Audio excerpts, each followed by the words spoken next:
Good evening. Welcome to tonight's On the Edge with me, Theo Chalmers. Tonight's show is 2 hours long and live, so if you have any questions for our guest during the show, text them to 87778 with the word EDGE, a space, and then your name, location, and your message. And we'll try to pick up on any that really hit the mark.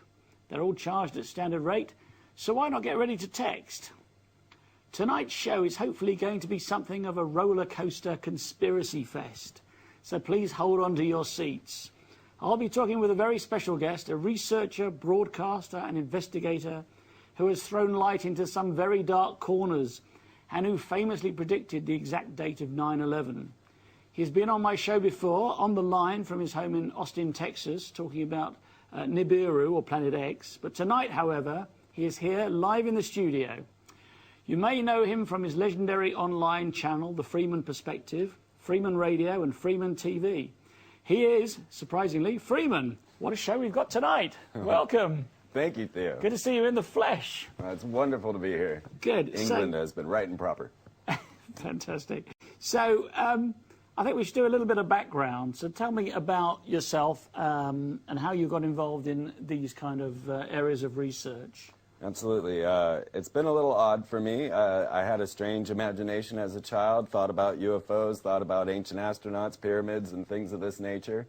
Was always interested in that. Finally, I made my way to college with some ideas and thoughts in my head about how different the world might be, and I was introduced to Freemasonry. And what do you mean you were introduced to it? Well, a friend of mine started to explain to me, well, have you ever seen this symbol? And it was the compass, square, and G of Freemasonry. Right. And I thought to myself, well, I really know that symbol. That looks very familiar. Why do I know this? And when I returned home, it dawned on me that my father, I used to wear his cufflinks as spaceman insignia when I was a child, and they were the compass, square, and G. So I found out then that my father was worshipful master of a Kaiserslautern lodge in Bavaria. He was from California. He's not German. But he was the worshipful master, which is like the king of a lodge. So were you living then in Germany? No. He had, well, my father's being a worshipful master in the lodge went on to chase flying saucers in Project Blue Book. He built nuclear missiles, and that's when I was born. And so we were in Florida. But so was he? I don't understand why he would be the master or the worshipful master of a lodge in Bavaria if you were living in California or Florida. Right, and honestly, I don't have that half of the story. It all had to do with his wartime. He was, military through and through. He went through the Navy and then the Air Force, and was on Killer 1 submarine with Jimmy Carter. Well, that is a nuclear submarine. It was the first nuclear submarine. Killer 1. Killer 1. It's subtle, isn't it? What's your mission statement? Killer 1. Absolutely. Okay. But so if you show the image of my dad, you'll see. Yeah, let's have a look at number 1. You'll see what I was starting to come into a revelation. He's the chap at the top there. That's right, and that's him with his full worshipful master garb. And this is the attire worn inside of a Masonic lodge. Most especially for a worshipful master, he has the top hat and the big necklace and all of the gavel, and he's the one that runs the rituals inside of the lodge. So if you're at a Freemasonic lodge, they go through different levels, but if you're at the top level, everyone will be at that top level. But inside of the lodge, there are stations, and so basically he was king of the lodge. And these items around his photograph, these are his actual things, are they? Absolutely. That you've now got, or yes, your mother? Or... Yeah, no, they were bequeathed to me, and I have all of that, which includes, if you'll see there, like wine, corn, and oil, which they use to cast spirits into buildings. Oh, those 3 little bottles at exactly. the bottom of that picture. Can we have that picture again? Those 3 little bottles at the bottom left there, in that case.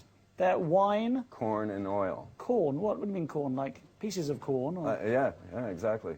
And you cast spirits? You would cast spirits. As you would lay the cornerstones for the building, they do a proper ceremony, and then they'll cast these wine, corn, and oil to bring about proper spirits. Is this an ancient Egyptian thing, do you think? It really is. The deeper I got into understanding Freemasonry, the more I came to Kabbalism. Let me just rewind you a tiny bit there. Sure. The reason that you were left all these things, is it because your father saw for you a role in Freemasonry? He had hoped. Now, Freemasonry is unable to recruit. No, this is You part have of to the volunteer, don't spiritual you, or- nature. Yes, you must come of your own free will and accord, and you must believe in a single God. These are the only two requirements. And because then you swear allegiance, and there's terrible things that happen to you if you break your vow of silence. I can tell you the oath if you want to know it. Do you want to say it? Oh, I don't mind. If it's quick? It's simply the first degree. Now, there's, 32. But the first degree would be to bind yourself under an oath of penalty, no less than to cut your throat across, have your tongue ripped out by its roots, and buried at the rough sands of the sea at low water mark, where the tide ebbs and flows twice in 24 hours, should you ever knowingly or willingly violate your oath or obligation as an entered apprentice Freemason. And that's the first degree. But your father was 33rd degree. He was 32nd degree, but worshipful master. Oh, but isn't there another degree above them? Yes, is a degree that is an honorary degree that's typically granted. You must be selected to be in the 33rd. Okay. It's curious who has made it to the 33rd. Arnold Palmer, John Glenn, MacArthur. Well, yeah, several astronauts. Apparently the moon landing astronauts were Masons, is that correct? I was at the Temple of the 33rd, the Supreme Mother Council of the World, which is 13 blocks from the Capitol in D.C. in the District of Columbia. And they have there, encased in glass, the flag of the Supreme Council that Buzz Aldrin brought back from the moon. They'd actually raise a Mason's flag on the moon, didn't Absolutely. they? I've heard. Assuming, of course, that they went, because, as you may know, Exactly. we have done programs that suggest they didn't go. I sometimes think they did go. They did a Masonic ritual. They just didn't want you to know about it. So the film was a hoax, but the ride was real. Well, the film was, I think, pretty certainly a hoax, wasn't Yes, it? yes. So, okay, you went to university, you were interested in esoteric subjects. Where do Yes. we go from here? Well, I studied ancient architecture at university, studying Egypt and the Minoans up into Greece and on into the cathedrals, which I've been having a lovely time reviewing around here. And I started to notice encoded symbolism in many of these buildings, and then also in many of the, not just the architecture, but symbolic meanings in corporate logos. What I discovered was that Freemasonry was essentially Kabbalism. So if you want to go to the second image. Let's go to the second image. I'm sorry, or third. Third image. The idea of Kabbalism. The one with the statues on it? Third image, that's the one. Yes. Now, this right here is the home of Ray Mabus, and we'll get to him later. In the back is the pyramid in Memphis, Tennessee, which is a sports arena. But what you see here is the passing down of this knowledge. What has happened is there was a knowledge in ancient Egypt, and it was passed to Moses. And this knowledge then became known as the Kabbalah. Now, according to Kabbalah, Moses went to the mountain 3 times to speak with God, to speak with the burning bush. And on the 3rd time, he was receiving the soul of the law, which is Kabbalah. I'm sorry to interrupt you there, but Sure. I thought the burning bush was something that happened somewhere else, apart from up the mountain, when he was receiving the tablets from God. Is that not right? No, they actually followed a UFO to the mountain, and Moses went up the mountain. And this is where they gave him the stones. Now, what had happened was that God told Moses the exact proportions to build the Ark of the Covenant. Right. Now, this is a perfect electromagnetic conducting device. Once you study that with its gold acacia wood and the way that it was set And up, those 2 angels on the top. the cherubim on top were basically the antenna, and inside of this was called the Shekinah, which was the voice of God that would speak to them and also lay waste to their enemies. And so what we find is, if you find the whole story in Kabbalism, you find Moses comes down the mountain. The first time the stones don't work. He has to go back. He comes back down the mountain this time, and this time the stones radiate, and from that point on he has to wear a veil. They place these stones in this perfect electromagnetic conductor, and then they carry it around as a weapon that they have to keep wrapped up in hides. When they unveil it, it would then take out their opposing army. What with what? Radiation or electricity? Many or people think so. If you read Graham Hancock, he tells the tale of how they stole the ark, and each king would say, "Open it and show me the rod of Aaron, show me the stones, from God." And they would die of this withering disease with strange sores, losing their hair and whatnot. It's radiation sickness. Exactly. There is. I have had a guest on this program called Alan Wilson, a researcher who is quite convinced that the Ark of the Covenant is buried in Wales. Oh, really? But perhaps that's another subject. Well, it all fits. It all fits because the story we're going to tell tonight goes deep into the Templars. And Templarism, is the precursor to the Freemasonry we know today. And so the whole idea of the Templars going to the Temple Mount and then leaving with something and then they becoming... dug underneath it, didn't they? And there were some tunnels and... Yes, and they got something, because next thing you know, every king, queen, or prince, potentate wants to become part of this lodge, part of this esoteric order. Didn't they have a speaking head? They did have a speaking head, the Baphomet, absolutely. And what we find is that maybe we're looking at high technology. Maybe that the ancient past that we think we know of isn't right. And that we're looking, like, as a study of ancient architecture, I know, it's taught at university that Egypt's history runs backwards. We start with a high civilization with mathematics, building giant pyramids, to precision that we won't even attempt today. Now, why did they have it at such precision? Most think because it's an engineered device. It's actually a geomancy, it's earth a magic. crystalline structure as well, isn't it? Exactly. Quartz is crystalline, or limestone is crystalline. Exactly, exactly. And if you look into your computer, you'll find that it's the quartz crystal that gives you your speed. It's the subterranean gases, silicon and gold, all the same compartments, only so massive that we can't see the pyramids as a device. And they used to have a gold top, didn't they? That's right. Well, that was coming again in Y2K when the Masons tried to cap the pyramid with gold. But that was canceled after the jet crashed. We can get to that as well. This is the Air Egypt jet.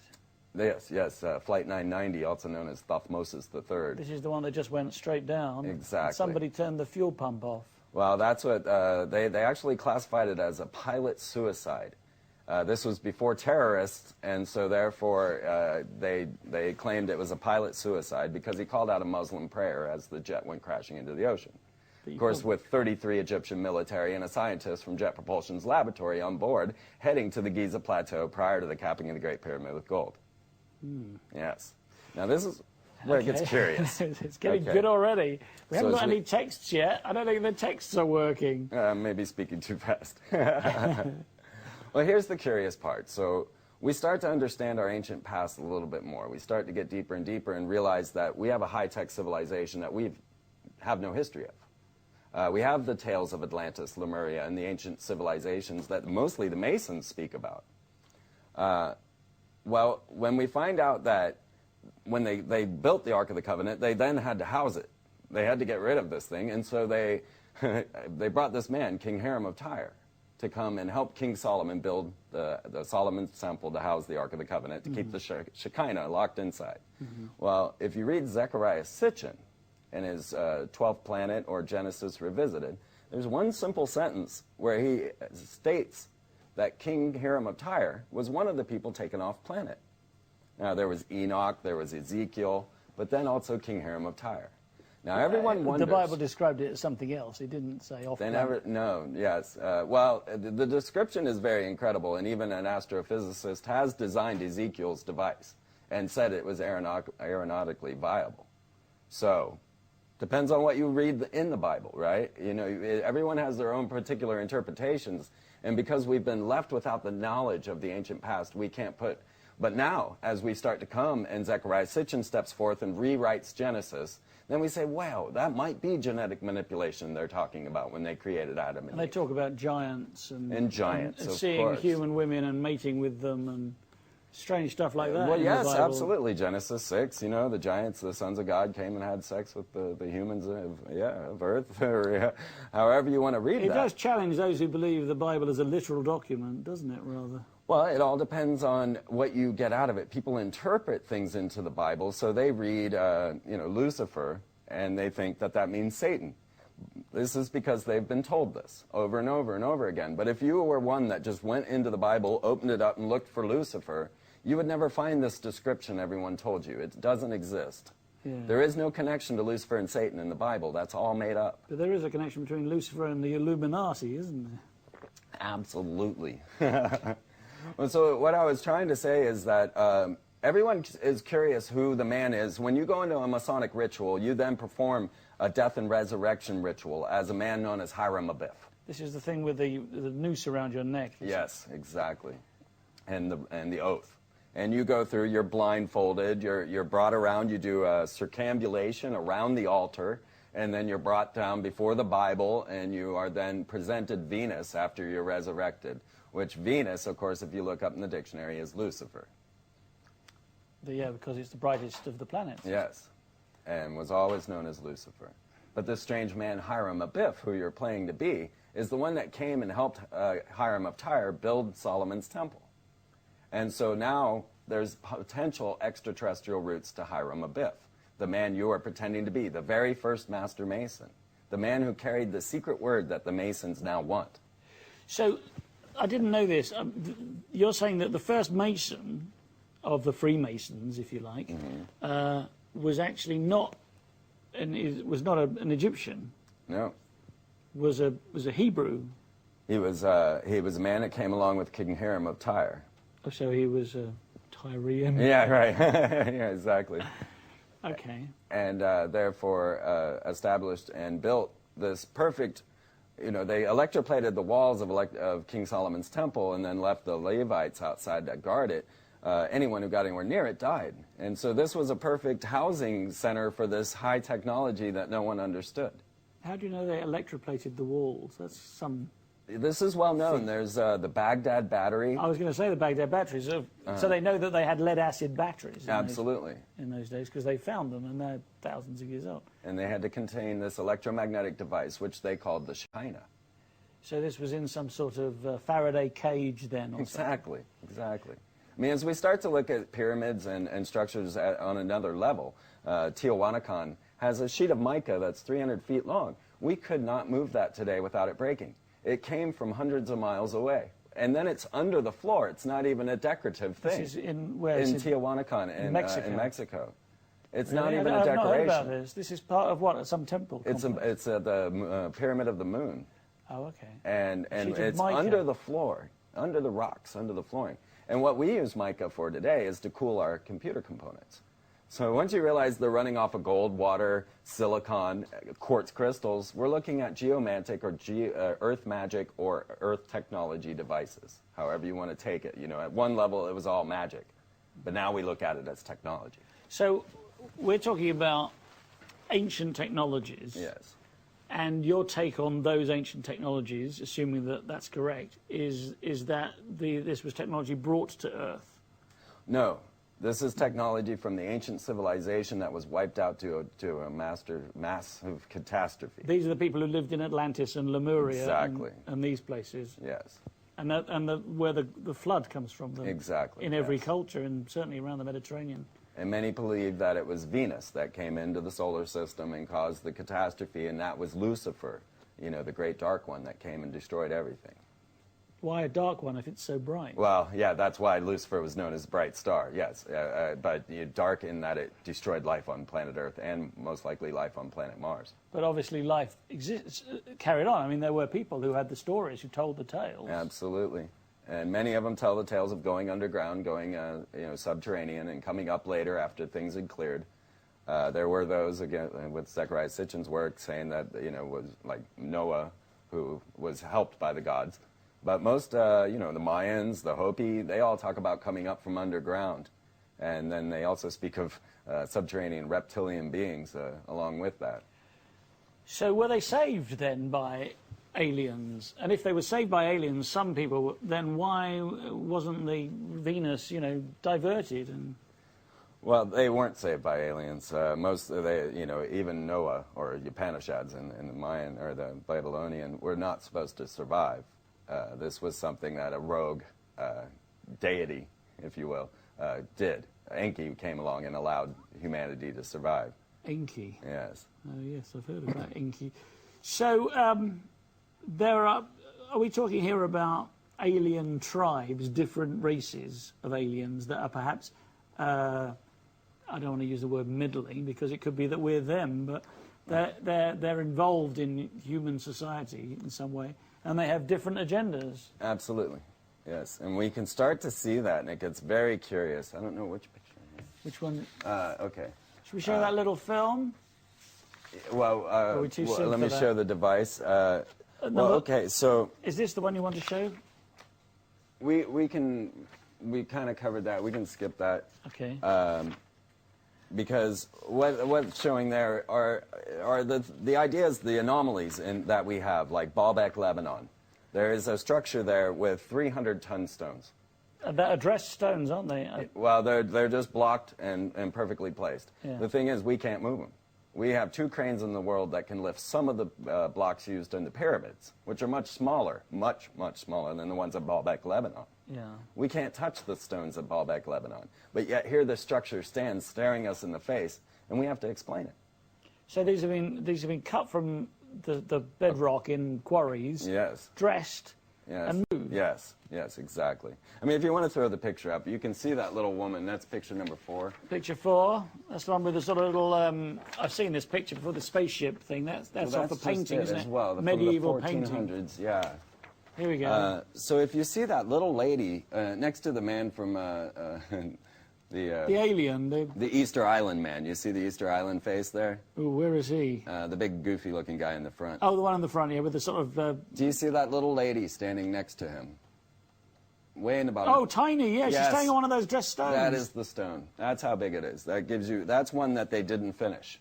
That was still left in the quarry, which was also 100 miles away. Impossible to move. Impossible for us to do anything with. It's incredible, isn't it? It is incredible. I mean, you know.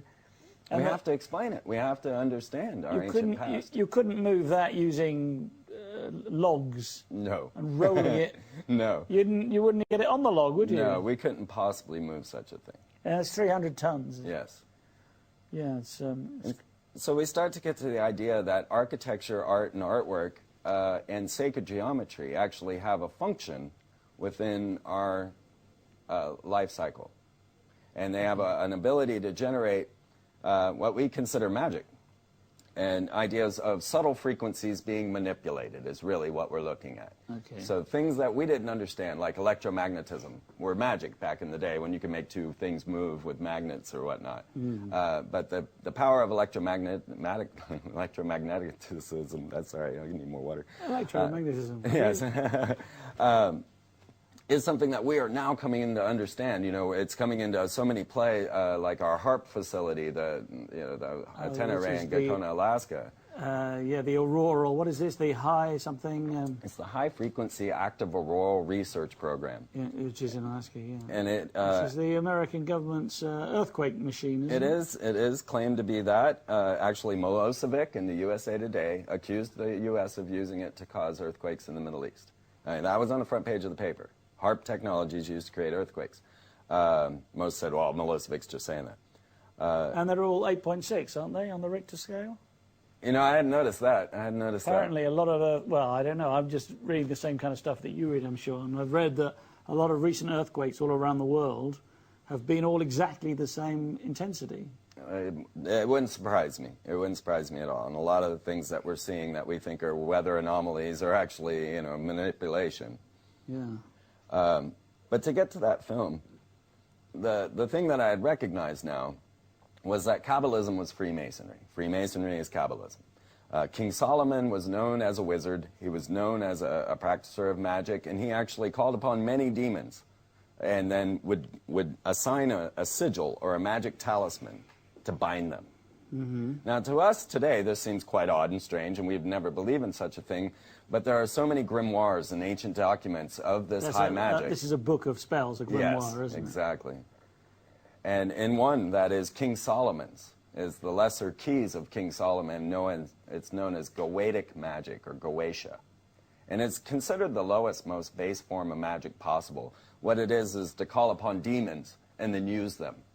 And this is considered crass by many magicians. Even Aleister Crowley didn't think Goetia was worth his time. Really? Well, because he was above it. He had other magic. There was better magic. Exactly. Yeah, he was feeling like he was in contact with higher beings, so he didn't need to mess with these lowly demons. He was the man who said, "Do what thou wilt is all of the law." Yes, exactly. Anyway, we're going to go for a break now. If you'd like to text in your questions or comments for Freeman, why not do so now to 87778 with the word EDGE, and then your text. See you very soon.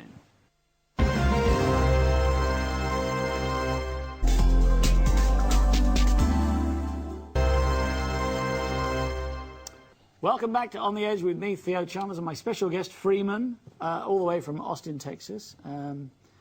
This is getting intense, isn't it, Freeman? We've done one section. So, I don't know where to get back into it, really. We were talking about esoteric things of the past, How do those things link into the modern day then? Exactly. That's the big question. And that's the crux of this whole thing, is that we understand civilization as, well, we believe it's just the outcome of human endeavor, that this is what humans would normally build. But as you begin a conspiracy research, you start to notice that there is a few esoteric orders that are in charge of things. And Freemasonry, of course, being number one.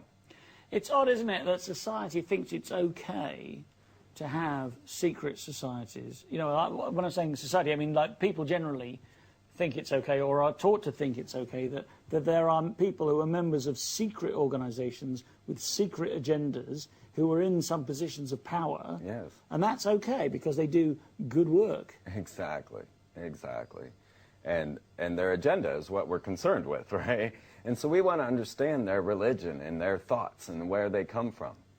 And what is Freemasonry and why? You know, why? And as we discover, like in America, 51% of our presidents all belong to Freemasonry. That's over half the presidents belonging to a single fraternity. Well, many of them belong to Skull and Bones as well. And then you add in that level, exactly. And then you've got chapels of Freemasonry in places like the Vatican. Yes. It's endless, no matter where you go. And so as we were talking about Solomon's temple and how that relates to the Freemasonic ritual, Solomon being a magi, a magician that cast demons and then used sigils to bind them. You better explain sigils. Okay, sigils. Well, let's go to that picture. Let's go to that picture, that circular. That's it. Okay, so what you're seeing there on your right or left is the seal of Solomon to bind spirits. Now, this was his main seal after he had cast 72 different demons. He then bound them with separate sigils, but this one bound them all. Okay, and what's the symbolism here? I mean, I can see the male symbol, but that's the only one that I recognize. Well, it's very esoteric, and that's the thing. It takes quite a bit of knowledge and a lot of study to become a magician. It is not a flight of fancy. It's something that has a very deep, deep meaning in an ancient science that we don't fully understand. When you say we, there are people who do understand you. I would think that there are sorcerers out there, magicians who are worth their ilk. Actually, I can name a few. I've had on my show, the Twin Tower architect, Paul Lafley. He's a magician that designs time machines. So when people start looking into magic, they don't realize, like I went and met the high priest of the Church of Satan, Rex Church, and he's building a device that opens a portal for the old ones to enter. Is he really called Rex Church? Yes. His parents were actually Satanists. Rex so he's means a generational. king and church. Well, that's quite obvious. Yeah, he's a generational Satanist, so his parents were Satanists as well. But the concept is that the magic is high tech. You know, they take it to that next level. We're all thinking, witches casting spells or whatnot. But CERN would be a better representation of magic. This is the nuclear collider in the Swiss Alps. Exactly, whose logo just happens to be 666. Well, we'll get to that in just a second. Okay, are we ready for that film? Well, I was going to show you that what we're looking at, okay, if we could throw that up. Can we have that image again, that we just had on, please? Because what we're looking at here is this sigil, this magical talisman to bind spirits. Now, over to the right of that, what you're looking at in the white and brown, that is the park out in front of the Nashville Capitol in Tennessee. Now, if you'll see, I moved the park over to the sigil, to the seal of Solomon, and it's an exact match. Even the cross arms are represented. Every portion of that seal of Solomon is represented there. So what you're saying is, obviously Nashville's a relatively modern city, isn't it? Yes. So what you're saying is that this is living on, this occult knowledge is living on and being reproduced in secret, but in plain view. Exactly. So whoever built this park knew full well what they were doing. Now, interestingly, Nashville, of course, is the home of American music, isn't it? Yeah, country music. Well, certainly country music, but also, I mean, the music industry in America, to some extent, was based there and has been based there. Absolutely. Well, certainly the kind of... Elvis. Yeah, well, Elvis, absolutely, Sun Studios and so on. What does it mean that these people are doing this? Why, Well, this actual seal is sitting upon a Native American burial ground. And so it actually states that there are thousands of bodies interred there.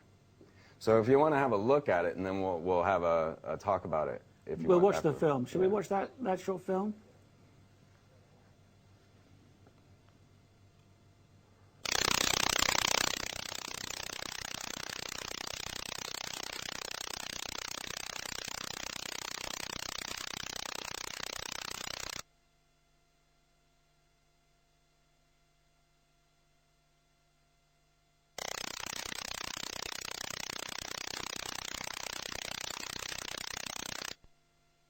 I'm going to see All that. right. I wonder if that's going to be the case with all the videos. Yeah. Well, that's okay. So what I'm saying now is basically that what we look at as subtle frequencies, we now understand the electromagnetic spectrum, but do we understand the soul spectrum, the spirit spectrum?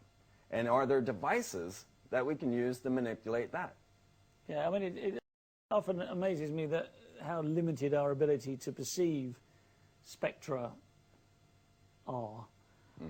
You know, because we can only see very narrow, and there's all this other stuff going on in microwaves and heat and so on that we can't see. You know, we're just blind to. Maybe all stuff is going on all around us all the time that we just don't know about. Yes, yes. Are you suggesting that? I am suggesting that they have a technology that deals in an even more subtle frequency than electricity or electromagnetism that goes to the soul. Yeah. And so now they've laid this seal of Solomon to bind spirits on top of a Native American burial ground. They have bound these spirits, these energies, these entities down there. And if we follow the Freemasons and we follow these secret societies on their trips across to America and many other places, they always subjugate and kill off the native peoples. You know, obviously the founding fathers, you know, passed smallpox to all the Native Americans. Or, you know, that's what supposedly the first use of bioweapons. I think that's what, yeah, I think the British are quite famous for doing stuff like that, really, in our empire. It's not the benevolent thing we were taught at school, really, is it? No, no. So this is interesting because, you know, if you take that thought and then go back to looking at perhaps aliens having visited Earth and interacted with us, why wouldn't they just kill us all off? Right, Or perhaps they did. Perhaps they did. And we're them. Well, that's when we start to get into genealogies. That's when we start to, what is that next shot? The next shot is... we're getting the corporate logos. Okay. We won't go there then. Because the idea of genetic memory is something that has been intriguing me all my life. Because it has been shown, and I don't know if you want to call out that picture with the wolf on it,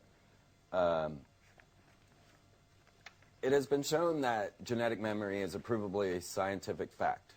That what happens is you can have a chick come out of an egg and show it a predator, and it will know that predator without ever having seen one before in its life. It will react to it. I think the best example of that is cuckoos. You know, how do cuckoos know that they're cuckoos? Yeah. That they should mate with a cuckoo when they've been brought up by, you know, some other bird? Yeah. How do they know that they're a cuckoo and that they should then go and lay their egg in another bird's nest and so on and so forth? And things that we couldn't possibly know.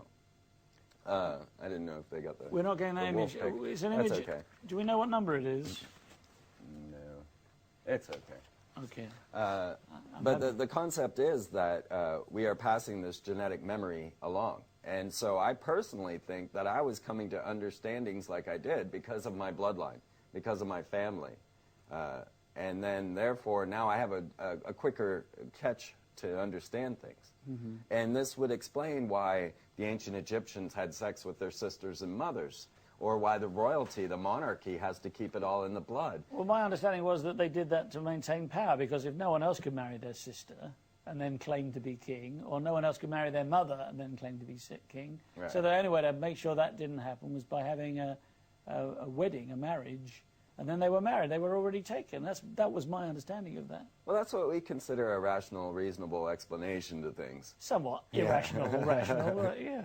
But we start to get to some strange anomalies of lineage, where we'll find that Bush is related to Marilyn Monroe, Hillary's related to Angelina Jolie, Brad Pitt's related to Obama, McCain's related to Britney Spears, and you start to wonder, you know, well, what's going on? Why are all these singular bloodlines being in charge, and perhaps we are correct in that it's only a matter of property or keeping property within the family. But what we find is that the sorcerers, the magicians, the ones that are doing the dark rituals, and these are your leaders. I mean, these are, you know, Masonic people that practice these high ritual occult rituals. So the ritual is used to bring in a spirit. The ritual is used to make contact with another entity, an outside entity. What made Aleister Crowley so famous was that he contacted an entity known as a was. and channeled the Book of the Law. And that book is housed at the UT campus in Austin, Texas, where I live. And this is what made Aleister Crowley famous, was because he made contact with that being. He had some interesting party tricks, didn't he? I remember reading that he could walk along a road behind somebody who wasn't aware he was there, and then duck down, and the person walking in front of him would duck down as well, without realizing why. Makes me think of Darren Brown.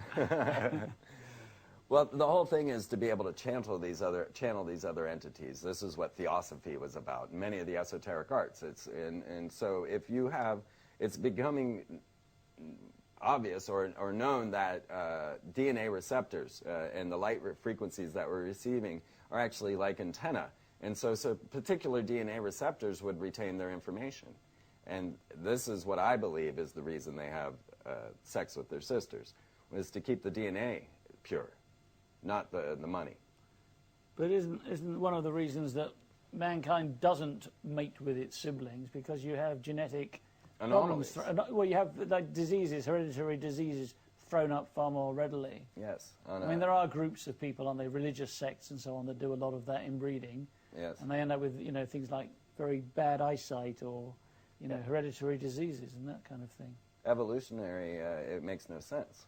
But we have been supplanted with a system. A system has been placed upon us that is not human. And that's really where I start coming from, is that civilization is not human. If we look at it, it's not structured to cater to the human at all. You mean if we were all to say, all right, let's start again, let's structure society, but haven't people tried? They've tried communism and capitalism and... Once again, you keep going back to the same occult orders that are doing this. And they actually are working polarities. And so they actually, you'll find that, the Freemasons fomented the French Revolution. They fomented the American Revolution. They are constantly pitting polarities against each other. And I know Prescott Bush, for instance, who was George H.W. Bush's father and George W. Bush's grandfather, financed Adolf Hitler. Yes. In the Second World War. But wasn't that just about money and power? Well, no, because once you start realizing what Hitler was into, you look into things like the Brotherhood of the Bell, their ideas of hyperdimensionality, the seeking of Shambhala, the ancient technologies that they were seeking, and flying saucers that they were building. They had a much bigger ideal. It was a religion. It was a full belief system, not just a political or military idea. Yeah. It was this whole concept of being divine beings. And so, when you start looking into Himmler and the ones in the SS that are getting into the deep occult, then you start to realize, no, that's not what it was all about. There is a larger story.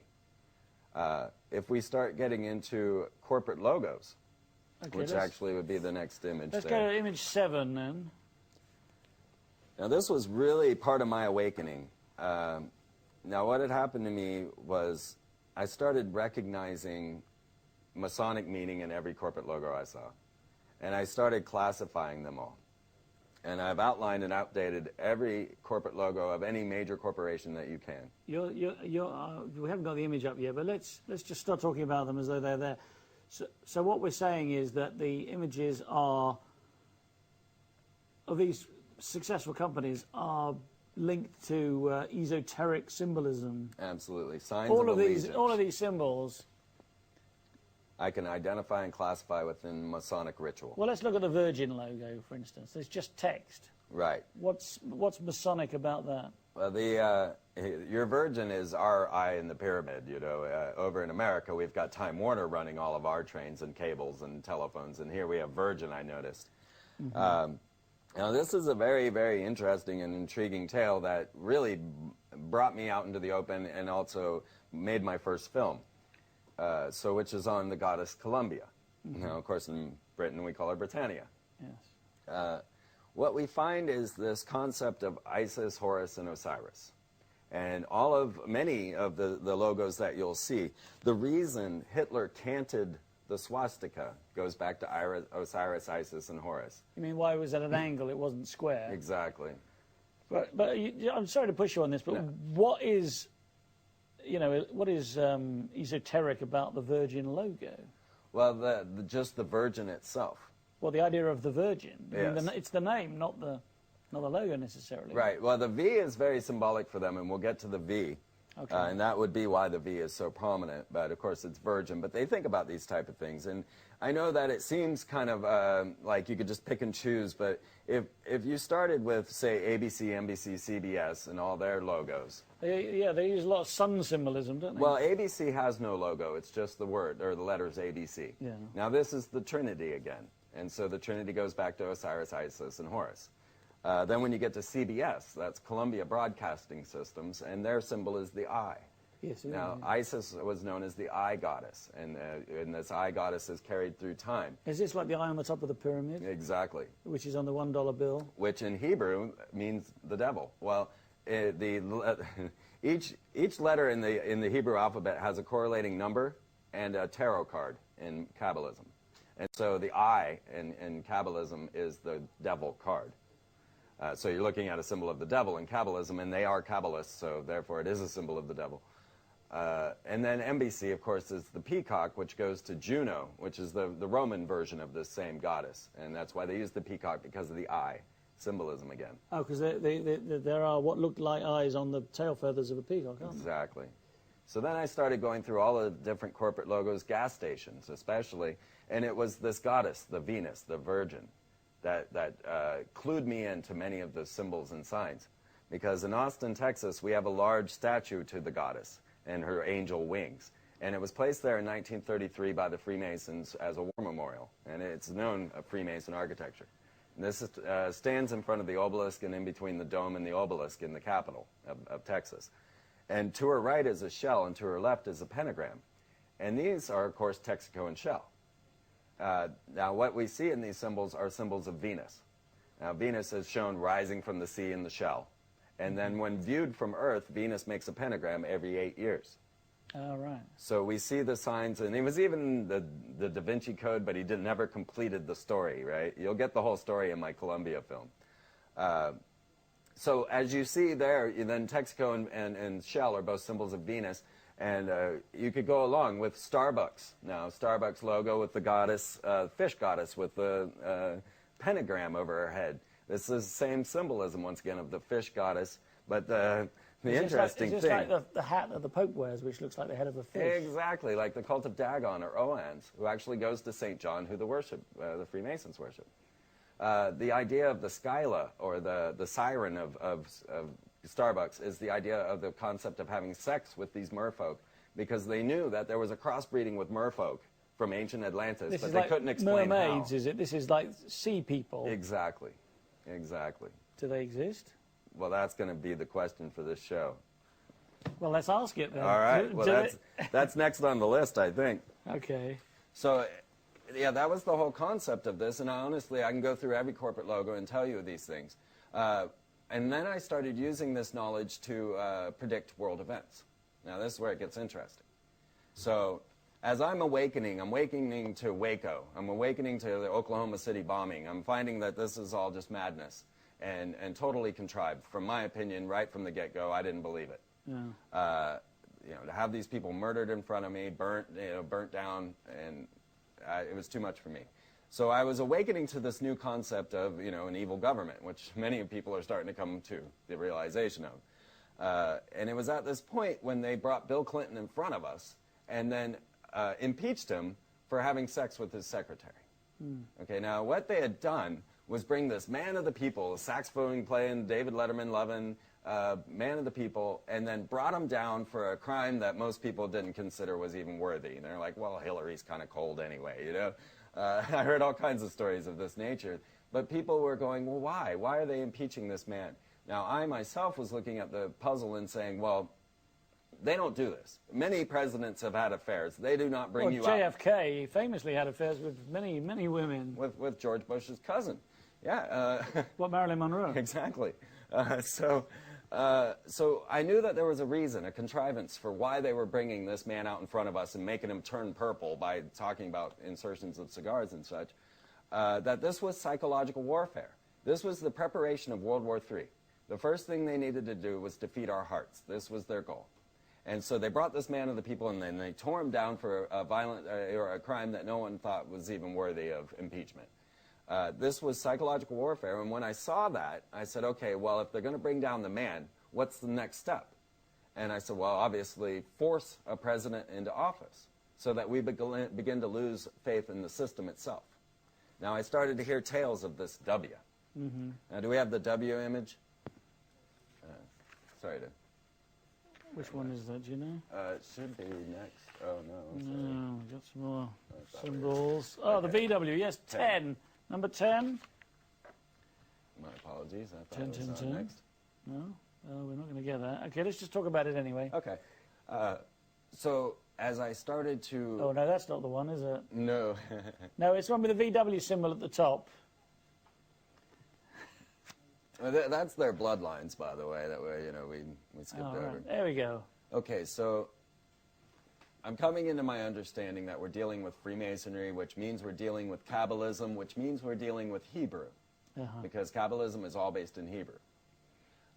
And as I outlined and classified all the different corporate logos, and then I'm looking for this man they're going to force into office, I hear the rumblings of a W. And at that same time, I'm trying to decode Phillips 66. Because if I had decoded every other corporate logo I'd seen, but I didn't know what 66 was in Kabbalism. So very simply, I opened a magician's dictionary and I looked it up. And it turned out to be the number of the dark side. It's the number of the evil. It's the number of the fallen angels. Or Klipoth, it says. In magic, they call it the Kilopoth. Kilopoth, is it? Is that how you pronounce it? Okay. So these were Lilith and Azrael and all of the fallen angels that are listed in, say, the Book of Enoch. And this is what the number 66 meant. Well, in Hebrew, 6 equals V, not like Roman. So in Hebrew, 6 is V. So when I saw the 66, I understood the meaning of the dark side, and then I hear the coming of W. Well, 6 makes VV, which is W. So I then put this together, and I said W will be forced into office. And this took me a few more layers in my understanding, because when I looked at the Volkswagen logo, I realized it wasn't 3 V's, but 2 V's interlaced. Yeah. And this was, of course, Hitler's war machine. Well, when you take 2 V's and you interlace them, you make 3 V's, which, of course, equals 666 in Kabbalism. And, of course, you'll see the same symbolism behind George Bush's head and the Woodrow Wilson Center, who was a 33rd degree Freemason. Oh, right, Woodrow Wilson, another president. Exactly. And the one that brought about the Federal Reserve. The Federal Reserve. Well, we've done a few programs on banking. Yeah, we're not even going to get the symbolism of the dollar. Forget it. Okay. Take us all day. So So you predicted that George W. Bush would be forced upon us, or forced upon the American people at least, exactly. By a court of law, which is what happened. Exactly. Because this was the psychological warfare necessary to further defeat our hearts. Now, I concluded that with W will be railroaded into office, and he will be the last American president, because the next step was to get rid of the Constitution. And that will come up when we get to Obama. Okay. So even in Star Wars, now, even in many of our Hollywood films, we find that all of this is encoded and practically broadcast straight at us. Some believe that they broadcast it straight to us because they want us to be able to say, well, you saw that in a movie. But some of us believe that this is being broadcast to us because we must submit of our own free will and accord. So we have to say accept it because we've seen it and we accept it, and therefore they told us. Exactly. We didn't do it sneakily, we told you. Yes. That's the argument, isn't it? The entire 9/11 scenario was in The Lone Gunman, and the entire collapse of America in Star Wars. Freeman, we're going to go for another break now. Once again, if you'd like to text in your questions or comments for Freeman, please do so now, and see you back here soon.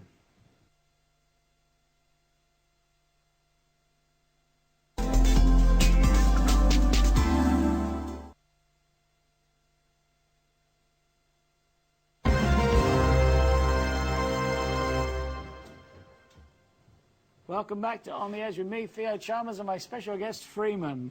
Well, I'm pleased to tell everybody that texts are now working. We've had a few technical problems tonight, as you probably guessed. Hundreds of texts coming in. Unfortunately, because there's so many, they're whizzing off the screen before I get a chance to read them. Here's a question from Brenda in Hull. Are the Masons and the Illuminati the same? That is a very interesting question. Yes, what had happened was that there was a man, Anthony J. Hilder, And he began using the Illuminati as a catch-all phrase for all the secret societies. And so what happened now is there's a big confusion because there is the Bavarian Illuminati that was founded on May 1st, 1776 by Adam Weishaupt. Which is an organization called the Illuminati. Exactly, which of course their symbol was the eye on the pyramid, just as it is on our dollar bill. And this was shown in their documentation prior to it ever showing up in America. So there is a question of a connection there. But the confusion comes in when people think that because the Illuminati is now a catch-all phrase. And so you always have to explain, well, we're talking about one sect, or we're talking about the... I collectively call them the Brotherhood, just to keep it... Well, okay, well, let's drive down through this for a second then. I mean, are you saying that your research shows that there is a secret world government that you could call the Illuminati and that are heavily involved with Masonry, Freemasonry? Absolutely. That's doing dark rituals behind locked doors. So it's not just about power, and it's not just about money. No. It's about dark rituals. Yes. Can I give you an example? Yes, please do. This is one that tends to strike home. When we looked at, now, America put Saddam Hussein in power. And this is known, this has been in news and everything, that we know that Saddam Hussein was placed there by the Americans to fight the Russians against Kuwaitis and all of this, and he was placed by the Americans. Well, Saddam Hussein then started announcing that he was Nebuchadnezzar reincarnated. And of course he was on top of Babylon, wasn't he? He was rebuilding Babylon, yes, exactly. And rebuilding Nebuchadnezzar's palace. With his hieroglyph on it, wasn't it? Exactly, exactly. So here's this man that America put in power in Iraq that's saying he's Nebuchadnezzar reincarnated, having all this masonry made to him. And we come in and we strike him with a warfare campaign known as the shock and awe. Yes. Okay, well, you ask any Freemason what the Shekinah or Shekinah is, they'll tell you it is the cloud, the invisible cloud of brotherhood that surrounds the Masonic altar. And as I was telling you earlier with the Ark of the Covenant, that is the voice of God that surrounded the Ark of the Covenant that they had to build Solomon's temple to house. This is this nuclear force or whatever that whatever was around it might be. They called it the Shekinah. Well, the Shekinah was a play on that word. So the Shekinah, also known as rapid dominance, came down and struck Saddam Hussein, who was Nebuchadnezzar, using the mother of all bombs, which they called the Moab. Yeah. And it was the Moabites that took out Nebuchadnezzar. And it was Nebuchadnezzar in the Bible who was Lucifer. So they just cannot resist allegory, symbolism, and reference to ancient knowledge. Well, I would say it's ritual, not warfare. It was begun on the vernal equinox, which is a day when the dead and the living combine, according to their esoteric beliefs. And then it ended on Walpurgis night, which was the end of this time zone. And they had a massive blood slaughter in the middle, which they did code, with these. So when you say ended, this is when mission accomplished was declared by yes. Bush on the aircraft carrier. Exactly. Well, the end of the shock and awe campaign. Yeah. So, yes, I believe that it is absolute ritual and not warfare at all. That things are placed up to set up to foment the type of energy that they need so that then they can have a blood sacrifice of men in ritual garb. You know, the military garb is all ritual with your pentagrams and everything that you wear, the inverted pentagram on your badge of honor, you know, things of this nature. And then they're sacrificed. Now, I've spoken with Masons in their lodges, and they were trying to convince me to join, and they would tell me stories of how when they were in the military, they were sent to other places than their troops, and they were spared when the others died because they had on their Masonic ring, because they were saved by those in the higher-ups, led them out of the fray. And tales of Masons that have helped enemies because they are brothers, because they're, you know, They told you this? They told me this in the lodge, yes. When trying to convince me to join. They're like, well, don't you want to join? You so know? was Saddam Hussein not a Mason then? I don't know. You know, he was another level. He was Saddam, you know, he was Nebuchadnezzar reincarnated. So this was another level. But this is just an example of what I'm talking about. So being able to predict W being forced into office because it was a symbolic gesture of the 66. And even in Star Wars, they use that same symbolism. So you're saying, let me just recap then, you're saying that the powers that be, first of all, wanted to destroy a president for very little reason, just to just to have a psychological warfare on the people. So they attacked Clinton for having some sort of sex with Monica Lewinsky. Right. And then they forced a president into office who hadn't won that because the Supreme Court said, we're not going to have a recount. And they made it quite obvious. And they did this in Florida, which was controlled by his brother, who was the governor of Florida. Which was the conspiracy everyone was supposed to grab on. Like, that was the one they wanted you to be mad about. The thing was planned long before. But the American people didn't make a big fuss about it, did they? Not too much. Gore, Al Gore, who was later rewarded with an Oscar and a Nobel Peace Prize, and millions of dollars, tens of millions of dollars, didn't make a fuss, did he? No. The so-called Gore loser, as they called him. So they've undermined the president in two ways here, or the presidency in two different ways. What was next in the plan, then? What was your assumption of what would be next? Well, as I had said, W would be forced into office and he'd be the last American president. Because what I felt would be next would be a president coming in that was not a natural-born citizen. So did you think that would be Arnold Schwarzenegger then? I did, yes, I really did. The Arnold Bill and all of that. And, of course, the people behind this non-natural-born citizen act that was passed or brought to the House were Hillary and Barack Obama. They were the senators pushing the non-natural citizen act. And, of course, you know, Schwarzenegger, I mean, he comes from Austria, which is where some other famous ruler came from. Yes, exactly. And you know, his father was SS.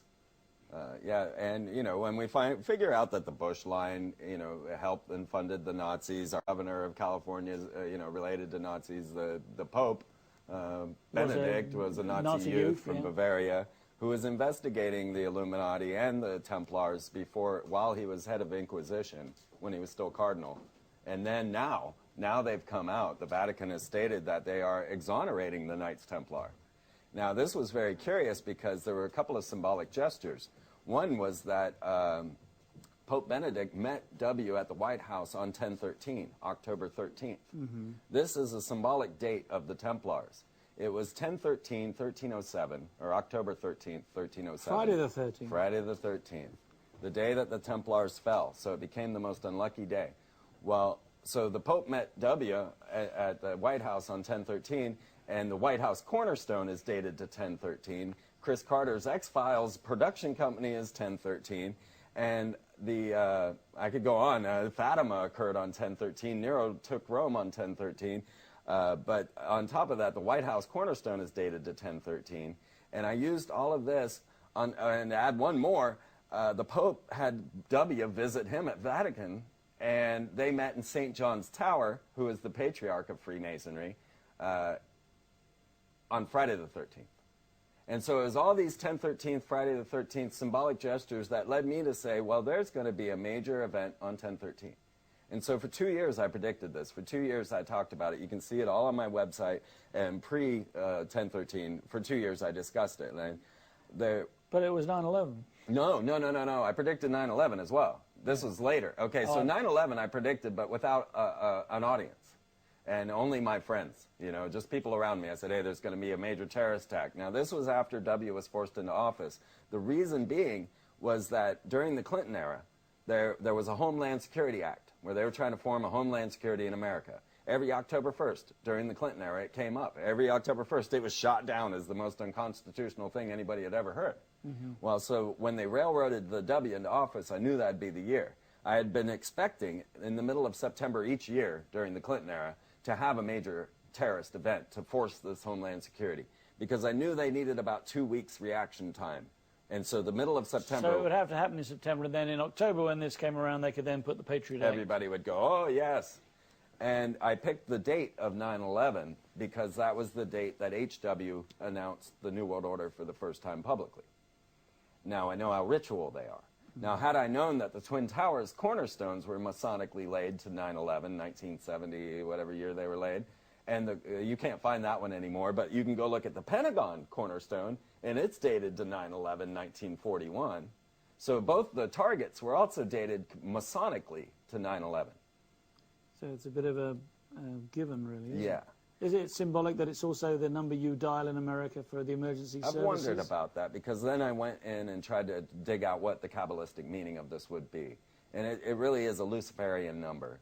It's all doing with the Tree of Life, and there are 10 paths on the Tree of Life, or 10 stations. And then when you go to 11, you're the magician. So 9 skipping 10 going to 11 is a Luciferian concept, because 10 is God. So that's saying man can become God without God. Oh, I see. We're either side of God in this. Yes. Okay, so let's talk about... But just to conclude, my 1013 prediction did come true. It was the day that Bernanke and Paulson brought all the CEOs of the banks into there and forced them to sign away their assets. They denied it the day before. Paulson and Bernanke were completely, and mostly Paulson were completely against it, but on 1013, they forced them all in there to sign, just as I said they would. And I'm watching the symbolic gestures. I'm watching the symbolic dates. And I was able, the headline in Austin, Texas was 1013 was bigger than 9/11. But this is the day when the banks crashed, isn't it? Yeah. And I had predicted it for 2 years. The date, because I'm watching symbolic gestures. Okay, let's go back to the presidents then. All right. Because we've seen a trail here, haven't we, Yes. of symbolism, if you like. Absolutely. And we've got to George W. Bush, but what did you predict would follow George W. Bush? Was the non-American president. So now the question of who is this man, Barack Obama?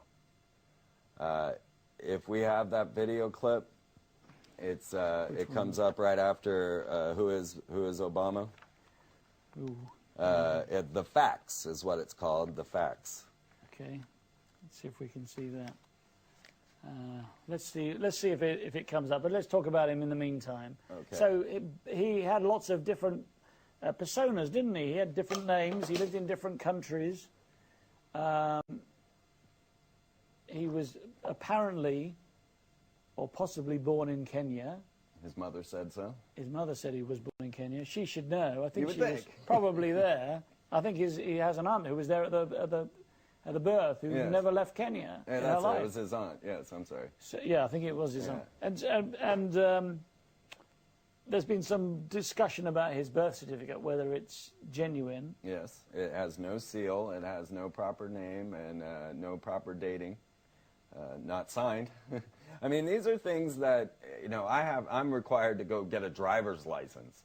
In Texas, you're required to have your Social Security number just to get a driver's license. This man's president. And he also went to live in Indonesia with his mother when she remarried, changed his name, and became an Indonesian citizen, apparently. Yes, he did. Which means that he would then not be, he would have to be renaturalized to become an American citizen again, because you couldn't have dual nationality, apparently, with Indonesia. No, to be an Indonesian citizen, you had to reject your American citizenship. Right. And then that would mean that he could then not become an American president, because he could become naturalized American again, but that doesn't qualify you to become president. No. So there are 2 reasons why possibly he shouldn't be an American president. Am I right? We're going to play the video now. We can't play the video. Okay, those aren't going to work. No. Well, hopefully the last one will work, because it's the most critical. But we basically covered everything that was in what we were going to show. And that is it, that he's not viable to be president according to the court cases, the Supreme Court cases that have been brought out against him. Now, I felt like this was what was intended. And so this was what I had predicted would happen. And then he was twice unconstitutionally viable, because when he took his oath at the inauguration, and he got it wrong, didn't he? Was it not the Solicitor General, there was some dignitary that said the words first. Right. And then he copied the words, but the words that were said were wrong. Exactly. And then he repeated them wrongly. Yes. Which he didn't have to do, because he knew it. He had practiced it. He didn't have to follow it wrong. He did just because. So are you saying that he deliberately didn't take the oath? Well, I would say that it seems that way, and because of what I'm predicting, it would follow my scheme exactly. So not only are you saying, you are saying that not only is he not a valid American president because he's not an American citizen. Right. Or an American citizen under the wrong terms and conditions. Yes. But that he deliberately took the wrong oath. But then the next day, apparently, he took the oath again in the Oval Office. Right. But it wasn't filmed. Right. And the reason given for him taking the oath again, as I recall, was that he wanted to confound the conspiracy theorists. Isn't that funny? And yet they didn't film it. Yeah. So, did he confound the conspiracy theorists? I don't think so. No, I don't think so either. Now, the curious part was the quote that they brought out after he was done. Was the one thing he said was, well, yeah, I did it, but I forgot my Bible, but I don't think that really matters. So the oddity of bringing that to the public attention, they didn't need to tell us that, you know, but they did. And this, again, is once again into this World War III scheme. Yeah, because the Bible he had was something special, wasn't it? The Bible he had on the first occasion... I don't recall. It was like Lincoln's Bible. That's right. That's right. I think it was. Something like that. It was some very, famous, important Bible. Well, there are many symbolic events in this whole inauguration, and one being that there was a man, Albert Pike, who outlined all of the rituals of Freemasonry. He wrote the book Morals and Dogma. And in that, he's the one that identified Freemasonry as Kabbalism. He's the one, you go read his book and you'll understand much of the symbolism. I just want to interrupt there Sure. for a second. The Kabbalism thing, I mean, this is the red wristband, isn't it? A bit of string that people like Madonna That is, yeah. are wearing. It's like the kind of trendy religion for celebrities. Well, it's an ancient Hebrew mysticism that has been passed down through generation after generation. So, yeah, it has become this pop icon. Now, Madonna is no longer Madonna. She is now Esther, who is also one of the ritual goddesses within the Eastern Star, which is more of the feminine or female co-masonry or Freemasonry. So you have your Eastern Star, and they all worship. My mom's Esther in the Eastern Star. She had a ritual spot on the pentagram. Your mother was a Mason. An Eastern Star. Which is a group of Masons. Yeah, yeah. I mean, I have heard that there are... Feminine version. Yeah, because they're not allowed to be regular Masons, are they? No. But they have their Very own unusual. lodges, do they? And Yes. With pentagrams on the floor that say fatal in the middle of them, and there are 5 women sitting on the Fatal? points. Yeah. It means something in Latin, I don't remember what, but I always find it curious that it says fatal inside of that inverted pentagram, not fetal. Yeah, no, fatal. Yeah. Okay. So let's go back to Obama then. So let's assume that, he's not the American president. Mm-hmm. Why would they do this? Why would they have a man who is not qualified to be the American president, who hasn't taken the oath? What does it mean? They have been pushing for a constitutional convention for many years now. A constitutional convention requires a majority of the states to agree that they're ready to open the Constitution for editing. Once this occurs, they are able to edit whatever they like. People think that they would go in and just edit a certain part, but they are open to editing any portions that they want once this happens. But they've already taken away all the constitutional rights in America anyway, haven't they, with the Patriot Act? They have. And have. the executive orders of George W. Bush. Yeah, I mean, he calls it a GD piece of paper, right? So, yes, but symbolically they still need to eradicate this because of the people's hearts are following it. And so they really want to destroy us. It's the first art of warfare is to destroy the people's hearts before you destroy them with the bombs. And so what they will do with this is foment war not only between atheists and Christians, Muslims and Zionists, but also between patriots and non-patriots, or those that are standing against this, standing up for the Constitution, trying to, because they've got everybody agitated on so many levels. When you look at people are being thrown in the streets in America. They're all losing their homes and forming tent cities. And the Obamas are throwing $1 million parties in the White House with Jay-Z and Beyonce. He made $600 million on his campaign and sales of the book, and is sending DVDs to Gordon Brown. Well, when Gordon Brown visited and gave him something made from an anti-slavery ship. Yes. A truly uniquely historical gift. But in return, he got copies of Star Wars and Wizard of Oz, Citizen Kane, the Godfather. which I don't think were even in PAL format. So I don't think even Gordon Brown could watch them over here. He's probably seen them. Yeah, and of course the Brown, Mrs. Brown sent over the daughters some lovely necklaces and dresses, and they sent back a plastic model of Marine One from the gift shop at the White House. You know. What is Marine One? The helicopter that Bush flew off at the end of the inauguration. It's the president's helicopter. So it's deliberate, isn't it? Absolutely. Symbolic gestures. Why are these gestures? Why are they making these gestures? Well, I think they want to get Britain mad at America. They're making us look cheap, you know, and they're making us appear... We've been cast into the world as the Satanists. You know, if you look at all of our stars or, you know, whoever's at the top of our list, they're typically pretty bad as far as role models go.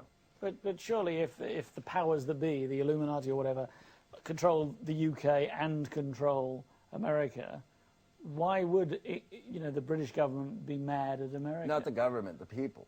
Oh, it's for the people. It's for us. It's for us. 9/11 was for us. It was for our reaction. And so insulting the British Prime Minister is for us as well. Right, so that you're now mad at us. It's the same story here with the MPs and their money crisis. I mean, come on, everybody bucks the system. Everybody's, you know, and now they're going to come out and tell you about it.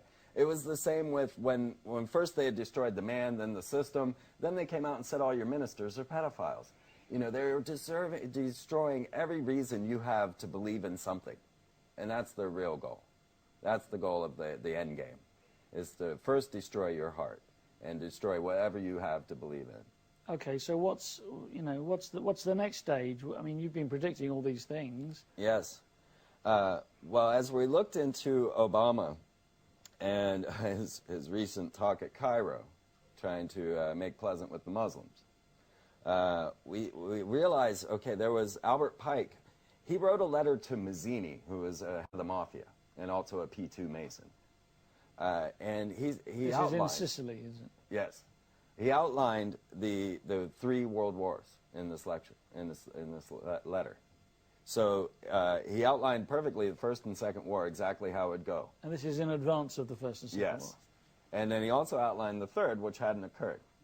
And now what he said... Oh, you're saying that they had occurred then when he wrote about them? No.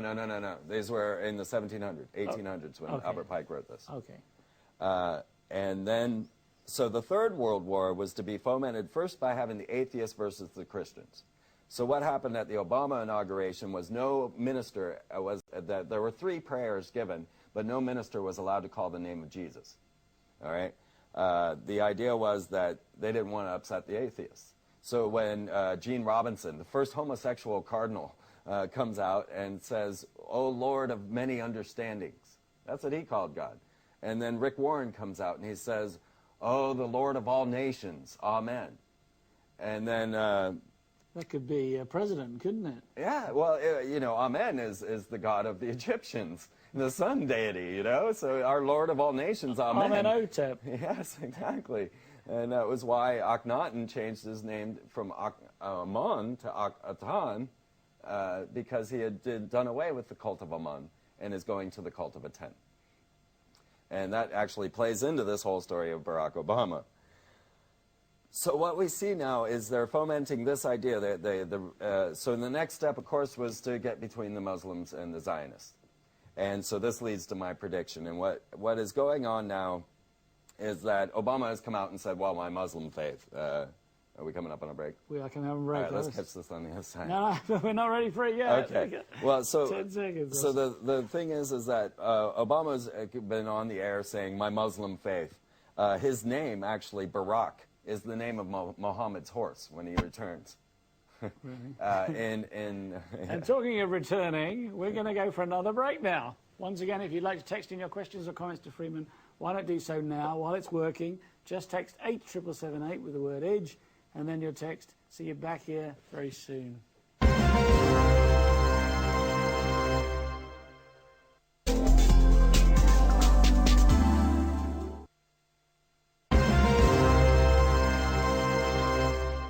Welcome back to On the Edge with me, Theo Chalmers, and my special guest, Freeman. Just before the break, we were talking about your prediction for Barack Obama and what his name means and who he really is and what he symbolizes. There's a very interesting story going on here, and we won't have enough time to show it all, but you can go and check it out on freemantv.com. freemantv.com. And what we find is that the name Barak, if you were to go to the Bible and look up, and Satan fell like lightning, it would say, and Satan fell like Barak. If you play the words, yes, we can, in reverse, it will say, thank you, Satan, very clearly. Very clearly. And if you, and he rides around in the beast. That's his Hummer. No, it's a Chrysler, isn't it? Yes, yes. So these, to me, are symbolic gestures. These are symbols that they're using to bring about this end-of-the-world script, as it were. Aren't they also selling off masonry, masons' temples? Yes. What do they call them? Not temples. Yeah, they're temples or lodges. Lodges, yeah. They're not. They are selling them off across America. That's absolutely right. And not because numbers of masons are falling. That's what they'll say.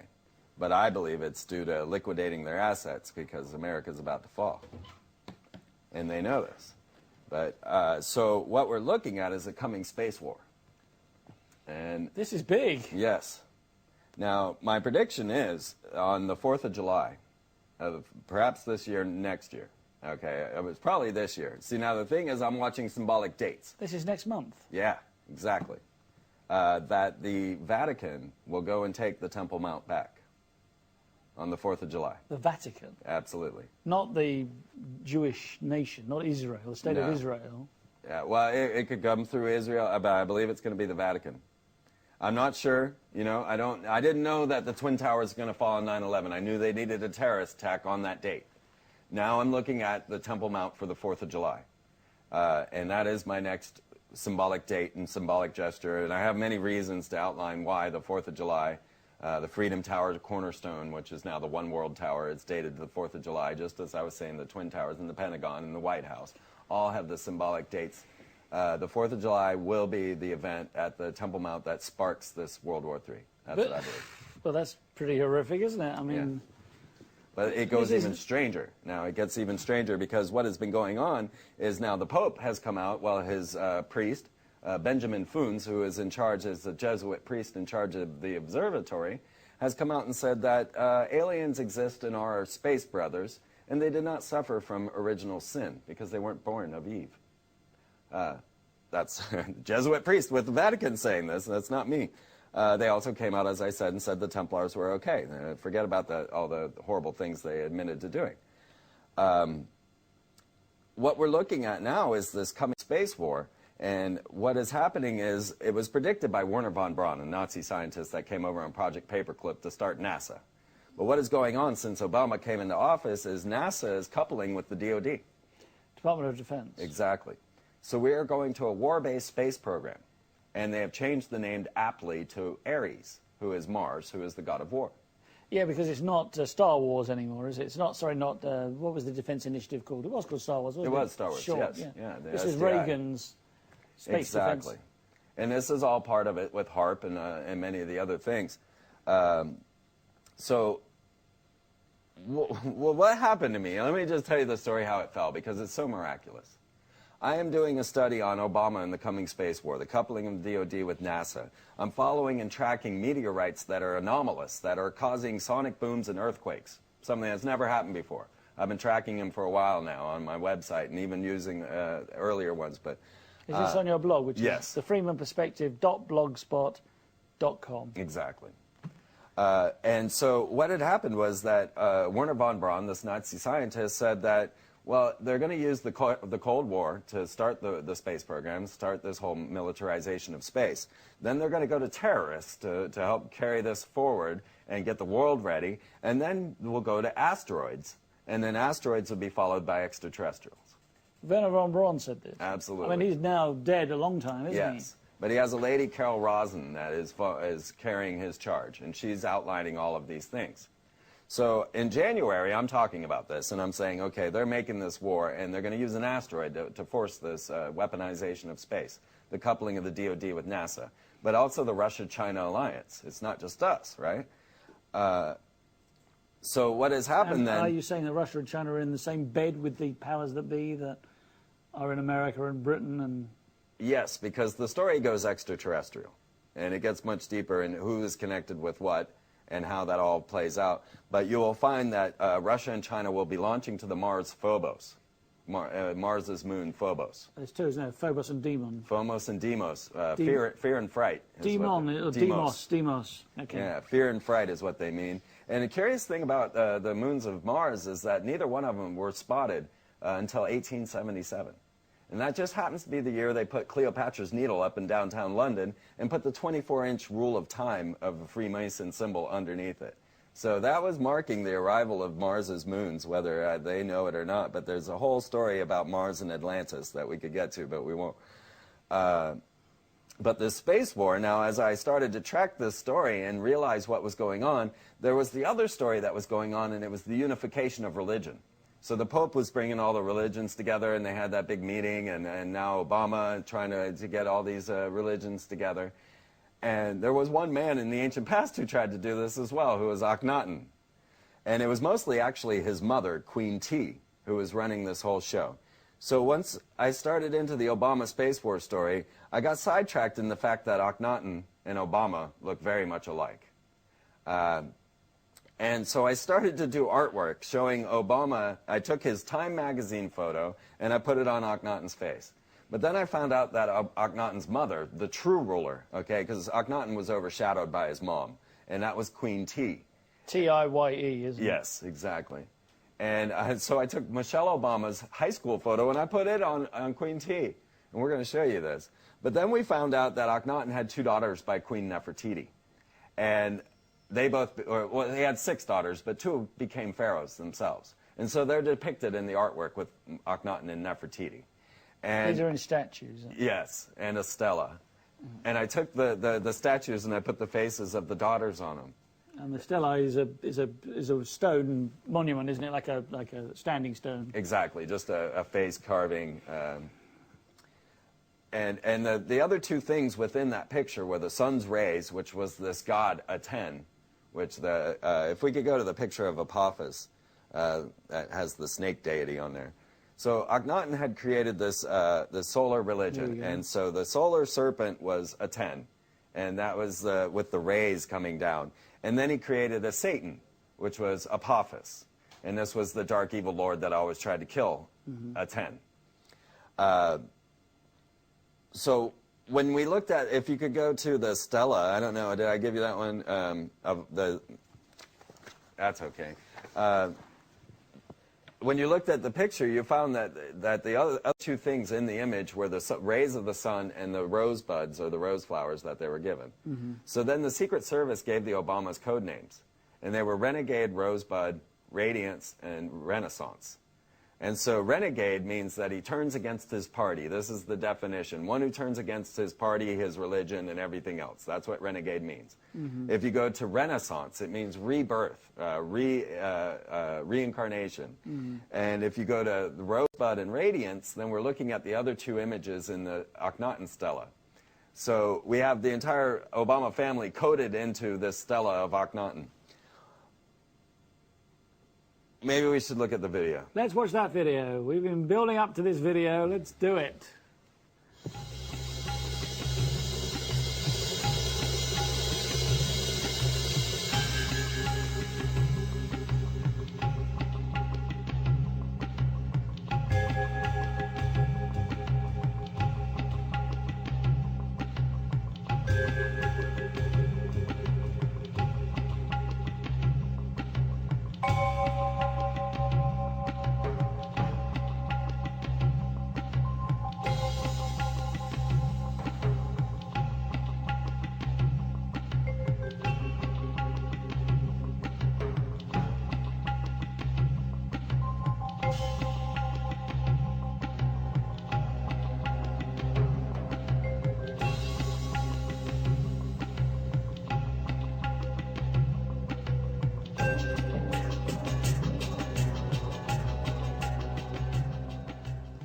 Well, they are remarkably similar. Isn't that odd? That is unbelievably similar. What are the chances of that, do you think? Well, let's throw in that one other image of genetic mutation of mummies. Do you see that still shot? I don't know. It should be the next one. There we go. Well, now, as an ancient astronaut researcher, I've known all my life that there is a special property to mummification that saves a viable cell, a cell proper for cloning. Now, they even just came out on a History Channel explaining how they could clone mummies and how they would maybe clone cryogenically frozen people if the world ever ended. It was the days after people. Well, so knowing this and knowing that Lenin is rotting in Red Square at this moment because we cannot mummify. Okay, I think we're done with that image. Well, that was the whole point there, was that they have cloned. There's viable DNA in Egyptian mummies. They absolutely cloned a 2,400-year-old mummy. Well, we don't know that. No, that's what that news article stated. 1985, they cloned a 2,400-year-old mummy. You mean they cloned its DNA? They didn't make a human being? Yeah, they cloned the DNA, right. They just replicated its DNA, didn't Right. they, with, what's that called, that process where they reproduce the DNA? Yes, absolutely. I mean, the news article said, they cloned a mummy. Okay. So it is absolutely viable. Let's cut to the chase then. Yes. Here, Freeman. All right. What you're saying is then, I mean, someone's got to say it, you're saying that Barack Obama, Michelle Obama, and the two girls are all cloned ancient Egyptians. Absolutely. And you want the kicker? Give me the kicker. Now, I told you that this whole thing was fomenting a space war using an asteroid. Well, and I told you that the god was a 10 and their Satan was Apophis. Mm-hmm. Well, show the news article as to which asteroid we're worried about. March 2nd of this year, an asteroid nearly hit our planet. It came between the Earth and the Moon, just as I had predicted months before on my radio show. An asteroid came on March 2nd. They did not see it coming 3 days before it almost hit the planet. But they said, well, this wasn't the one we're worried about. The one we're worried about is called Apophis. And it comes from a group of near-Earth asteroids known as the A10. So far tonight, Freeman, you've predicted the Third World War next month, and that Earth is going to be hit by an asteroid, or that it's going to be a near miss. It actually comes on Friday the 13th, 2029, and they're trying to figure out right now how to stop it. So we'll all be at war anyway, won't we? Yeah, well... Well, is it going to last that long, from 2009 to 2029? It's all an excuse to get the space war going. Now, Werner von Braun says that what we're doing is fighting extraterrestrials and that they are not malevolent.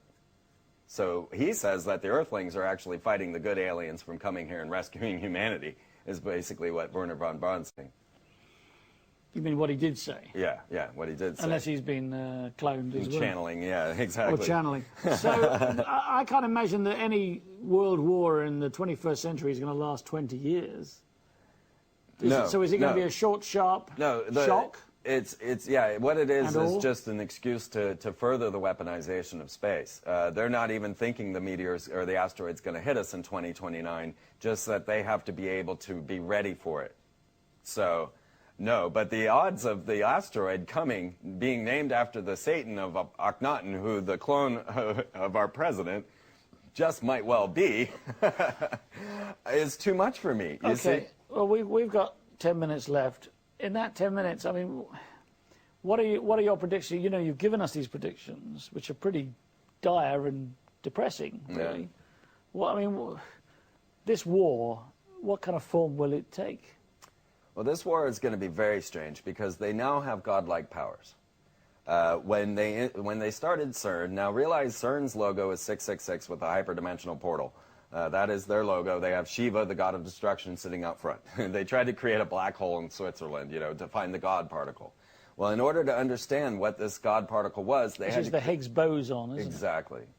And they had to create a new system, a new internet system to understand the technology or the knowledge that they received from busting into the other dimension. And they called this the grid. Now, the grid is 200,000 computers set up on direct fiber optic lines. And so now it is the ultimate supercomputer and is absolutely capable of generating holograms. Now, this is admitted on the grid's website, on CERN's website. That is one of the potentials of the grid. Generating holograms, generating simulated worlds so that they could see what would happen if they did this before they actually do it. things of this nature. Now, Elvis danced with Celine Dion on American Idol as a hologram. So now we know. Okay, so now we've got that portion. Then you've got your HARP facility, which is able to cause earthquakes, floods, weather manipulations. It's basically a solar flare from the ground. And so then it manipulates the ionosphere and heats, and then they can cause Earth-like or God-like problems. You know, people will think it's a major storm or an earthquake or whatever, but they're actually manipulating this. Many people are seeing and feeling the effects of the chemtrails. These have been very heavy since I've been in England, and definitely I've been feeling the aches and bones. Now, one thing's curious about that is that it causes flu-like symptoms. The two ingredients reported in chemtrails is barium and aluminum. Now, the barium actually makes you show up on an X-band radar, and that was shipped out of Texas right before Katrina hit. Everybody forgot about the X-band radar, and it went up to Alaska to sit next to the HARP facility. So now in the chemtrails, you have aluminum and barium. HARP's a radio transmitter, so the aluminum, you're an antenna, and the barium is a frequency watch radar that can see barium. So now we are tracked and manipulated by the systems in Alaska. So what we're looking at now is a form of war that we've never seen, with pulse weapons, space-based lasers. Who remembers when Russia put the giant mirror up in space to radiate the solar waves back onto Earth? It was going to have the luminescence of 10 moons, and no one said a thing. For 3 days, they tried to get the fan to open, and they couldn't do it, and they said it burned up in the atmosphere. I'm not so certain. You know, that thing could just be waiting up there to be GoldenEye. There are many forms of weather that they are going to use that are going to appear as extraterrestrial, are going to appear as godlike forces. It's going to appear to be the end of the world. Yeah. Well, I've got to say that, you know, that's pretty depressing stuff. I mean, come on, I'd like to end on a bit of hope. Okay. Where's the hope in the last 7 minutes? The entire story that I've told you has come to me in miraculous means. I've been left and guided, and my life has seemed to be guided forth by miraculous measures. The right thing just happens at the right time. And what I've discovered is that we are all miraculous. We are all angels. We are all beings that are able to heighten the vibration of planet Earth, heighten and change everything we can. But we're controlled by these sorcerers and their spells. So if you look at a dollar bill, that is a magic spell. You go to any magic grimoire, you'll see a dollar bill in there. It's a typical spell. It's not unusual. So they have usurped our divine nature, and we have given our free will consent. And so now through ideas like free man on the land and ideas like money is debt, we're starting to recognize the spells. And we're starting to say, wait a minute, you know, this stuff doesn't make any sense. If you don't speak legalese, you're not going to make it in the courtroom. If you don't understand banking, you're never going to know why an insurance company goes broke. And they don't pay anybody. How do they go broke? So we're starting to realize the spells that are controlling us. And once we release ourselves from these, then we become divine. And we really will start to follow a miraculous path that will guide us out of this whole mess. Another dimension. And that's very possible, or another density. Too. That is a very possible 2012 scenario. But then the whole world, yeah, you say 2012, but this is 2009. Yeah, I'm talking about now. I'm not talking about a density shift. That's a potential for 2012. The light frequency is going to alter as we enter the new great year. But what I'm talking about is just a mental shift in our reason for being. Our reason for being is all messed up. But in the meantime, if we're going to have to wait for 2012 to enter this new density or this new dimension, and we're going to have 3 years of war beforehand, yes, that's going to be kind of tough, isn't it? And we're all going to be tracked by, you know, equipment in Alaska, and we're being chemtrailed and. Yeah. That's right. And our hearts are being defeated left and right. They're constantly agitating us. And just to add to the mix, I mean, you know, there's plenty of talk out there on the internet and elsewhere of, you know, that the Illuminati, the powers that be, want to reduce the population of the planet from 9 billion to, say, 500 million or fewer. Mm-hmm. So is this part of that? Yes. Yes. So the ones that survive this, the few that survive, the 1/18th that survive, we're all going to have a great time. Yeah, right. Well, no, it does not have to go that way at all. And it all requires us to recognize the manipulation that is coming against us and not follow it. So when they're trying to get you angry about certain things, you shouldn't be. and that we got to recognize that the belief systems have been conditioned into us. And so we're following, a fascist program at this moment. They're just pressing all the buttons. Exactly. But okay, you might convince me, and you might convince the viewers of this channel, and you might convince, I don't know, say you convince 1 million people around the planet. Yeah. That's nothing. Well, out of 9 billion, isn't it? We're all linked. We really are. There is the concept of the 100th monkey. There are the ideas of remote viewing, the finding that we're all actually psychic, and these subtle layers of soul. Morphic resonance. Yes, exactly. The soul power that I was discussing that they are manipulating by using these sigils and such are our power, and we've given them away. So now we are victims, but only in our own minds. And so as soon as we choose not to be victims, then we can show what our true free will can accomplish. But if they're frazzling us with directed energy weapons, does it matter what mental state we're in? I believe life is way more miraculous than we think. And we will be guided, we will be led, and you'll be amazed at what actually occurs in your own life. We are at a potential now where we could live forever and travel the stars. That's where humanity is right now. So that's our potential. We could, be traveling the universe. For those who don't survive, do you believe in reincarnation? Will they come back? Does the spirit live on? I believe so, yeah. I personally believe that I traveled here for a reason and a purpose, and I'm happy to be here. Are you from somewhere else? I don't know. I used to think maybe Pleiades. I've made some jokes about that and then found out all this crazy stuff about Pleiades and then met Pleiadians, and there's a long story with Pleiades as well. The extraterrestrial races seeming to deal with planet Earth right now are Pleiades, Sirius, and Alpha Draconis. And I have a whole history of them. That's all coming out in Exopolitics. But I believe in the miraculous. I absolutely believe in the miraculous. And everything I've ever done in my work has been miraculous. It's been the universe supplying me. I am not an avid researcher. It is talking to me. And everything that I try to show everybody is a miraculous adventure. Because we are all angels and we are all able to change everything. But we have to break through the conditioning to do so. And that's a hard thing to do. So there is hope. There is absolutely hope. No, not yet. We've got a minute and a half. You've got a minute and a half to tell us what we should do then. Should we tell people? Okay. There is a lot of knowledge that we gain, and we end up going through the stages of grief that most find when they find out they're dying. We'll go through anger, depression, through denial and frustration until finally acceptance. So everybody's got to walk through that. There's no way around it as far as any psychologist has ever found. When you find that your world is ending, you go through these stages of grief. But you do eventually come to acceptance.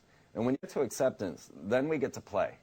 Because that's when you're like, well, forget it all. I can just do what I want now. I don't have to worry about the mortgage or the thought of the future. I can now live today because tomorrow doesn't matter. And that's when you're freed. And that's the thing we're afraid of, you see. That's the power that the Illuminati has always used against us, is this fear of the future.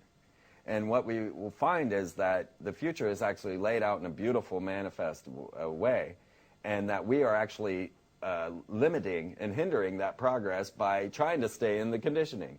And so now we all go looking for jobs, we try to get a dollar bill, we try to do all of the right things, when in actuality we should be out there playing, because that's the true nature of the human. Freeman, that's all we've got time for. Thank you to everyone for watching our special 2-hour show. And my order queue is not working, so I'll go to my notes. And thanks very much for those who texted, and thanks to my very special guest, Freeman. If you want to learn more, why not visit freemanperspective.blogspot.com or freemantv.com. If you've enjoyed this show, please tell all your friends. Next week, we'll be back with yet another exciting show that might even change your life. Until then, remember, they're watching you, watching us, watching them. Cheerio.